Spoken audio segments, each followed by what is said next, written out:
Good Friday, everyone. Thank you for being with us. Our homicide team is here, and we're looking for the remains of a deceased person. And here's how it all started.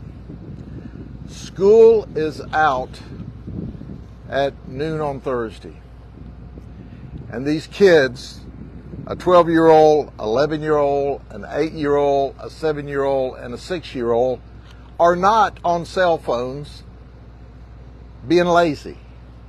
They're out running and hiding and playing in the woods just to the east of me. And while they're playing, they notice a skull, a skeleton. The lower mandible's there, the skeleton's there, and there are 3 vertebrae there as well. So they set up one person to stay there and watch to make sure nothing happened to it. They had a game plan. The others ran back home in the adjoining neighborhood to tell mom and dad, hey, we believe there's a person here. There's a skull. There's a skeleton. And they said, it's getting late. It's about 6 o'clock at night when this all starts. And y'all come inside. And they go, no, really?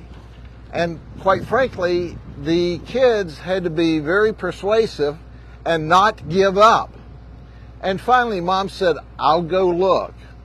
And sure enough, when mom arrived in the edge of the cow pasture, she made the discovery as well. So deputies responded. Our crime scene and homicide team arrived last night. Today we have support by our ag team. It's hot, it's damp, and there's a lot of woods. We're searching for the rest of the body. And that search will go on until we find the rest. There was an autopsy this morning. There's no evidence of damage to the skull. We can tell by the state of the skull that the person hasn't been there a real long time. Obviously, they've been there long enough to decay. But here's what we know. From everything that we've researched at this moment in time, it's not Tanya Whip from Auburndale, and I know the family's really interested in that. It does not appear to be her. It does not appear to be Ethan Fussell, and it does not appear to be Savannah Mahoney. That's the latest 3 from law enforcement agencies in the neighborhood. So for the families of those 3 people, I'm sorry that I can't give you better news. Now, it's not 100% conclusive, but we can tell by the tissue that's remaining on the skull that these folks have been deceased much longer, and the skull would have been in a different condition had it been any of the 3 of them. But the investigation's ongoing because we don't know where the rest of the skeleton is at this particular time. We're also working with our colleagues from detention, and they will be bringing out additional tools so that we can work through some wooded area that, quite frankly, at this time, we cannot see into very well. Is there any questions? Yeah, actually, it's 5 kids that were playing, and this is the old homestead of some pioneers. And Mr. Walker owns the property, the 20 acres here, that once belonged to his grandparents, and I don't know how far back it went in the family past that. But this is old pioneer family land from a long time ago. And Mr. Walker, obviously, as he always is, he's a super guy, and he's been cooperative with us and allow us to go search all of this property without having to find search warrants and that kind of thing.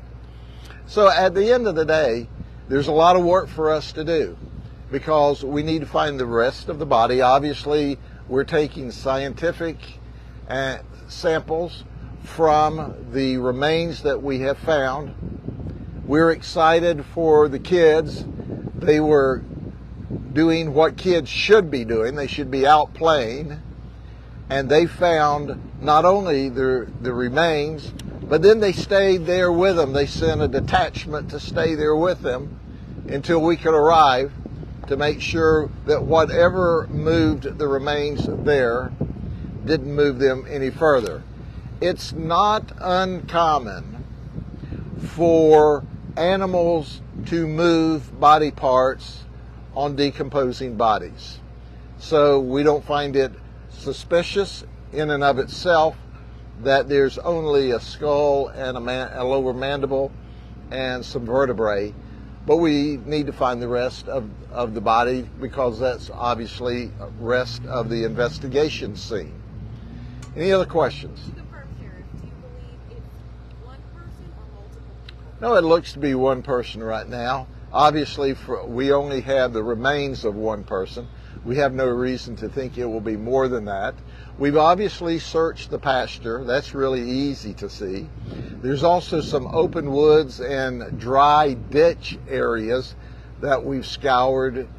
We've also asked Brevard County, and they graciously sent their cadaver dog over to help us search, and there has been no result of that either. However, we're just really getting started this morning. In the dark last night, and there was rain off and on. It's very difficult to do any kind of a reasonable search. So our folks have been here all morning, and we'll continue to search until we, one, find the remains, which is what we hope to do, or we're absolutely sure that they're not there. Sheriff, are there any homeless camps in these woods or anything like that? There are not any homeless camps in the immediate vicinity, and I say immediate within a few hundred yards, but there are homeless camps within a half-mile radius, and certainly that's a possibility. However, it's important to note that as we did our initial autopsy this morning, our medical examiner determined that he had fillings, he had crowns, he had dental work. We normally don't see that. We normally see bits and pieces of teeth that are in terrible disarray. And this person at some time in the past has had pretty extensive dental work. So you said he, so you believe it is now? I referred to him as he. We're leaning that way, but I hesitate to say he yet as an absolute. But it's important for the community to get on board. If you have an uncle or an aunt or the person that strays and I haven't seen them in a while and I don't know what happened, and usually they show up every 6 months or so, or every 3 months or every month, and they haven't, let us know, because obviously we're taking DNA samples and it would be easier to track back. So if you have a missing relative, it looks like, once again, this is preliminary, we have no science back, it looks like maybe mid to late 30s to 40s, but that's not an absolute, could absolutely be older than that. So we're just really giving you initial information, as I say, is always subject to modification. We tell you what we know early on, and you have to work with us if and when we modify the details.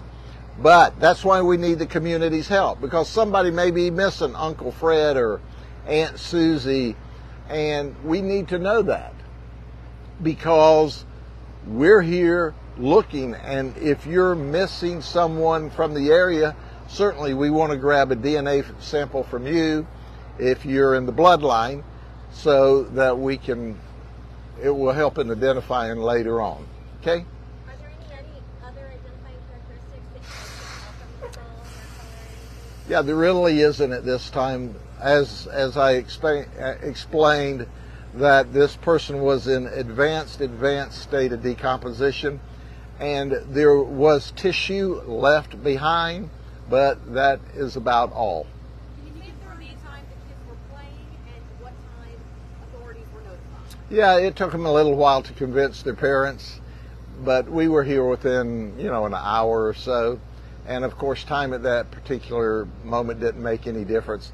The kids are heroes. I mean, I'm very proud of them. They could have been laid up in the air conditioner on their cell phone being useless.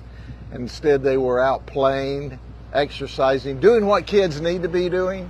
And look, they have found more of this gentleman than we have, and we've got a whole team of people out here looking. So we appreciate what they did. Can you say if the remains were out in the open or were they buried? Did it look like they were trying to conceal them at all? Yeah, that's an interesting point that I can tell you, that the remains were in the open. Actually, they were in the edge of the cow pasture and not in the wooded area. They were very close to the wooded area, but they land clearly on top of the ground in the cow pasture. Sheriff, are there any other recent or missing people that We've looked, and our missing persons folks are obviously scouring our files, but not at this moment. But keep in mind that we're very early in the investigation, and we came to you early because we want assistance from those in the community. We may find someone in the file later on today as we research. It doesn't appear there. Obviously, we've already started that in that piece of the investigation. We are working on the ground. We're working with our technology. We've talked to our colleagues from the surrounding police departments, and we certainly wanted to give the families or relieve some angst that it doesn't appear to be. I mean, we never say never until all the science is over, but it does not appear to be Tanya Webb, Ethan Fussell, or Savannah Mahoney. Can you tell by looking at the area or testing the area if there were additional remains there, or if, like you said, maybe an animal? Sure. When we look at that particular area, the cow pasture, it's abundantly evident that those remains were probably drugged there by an animal, because there's no disturbance at all of the cow pasture around it. Okay? Thank you very much. Have a good weekend. And I want the community to help us, because we certainly want to get this investigation well on its way. Once again, it may have just been a homeless person that passed away of natural causes, and nobody knew, nobody knows, and then, of course, an animal drug a piece of them out into the open, and the kids, being kids, doing what they should have been doing, helped us out. All right, God bless you. Have a good weekend.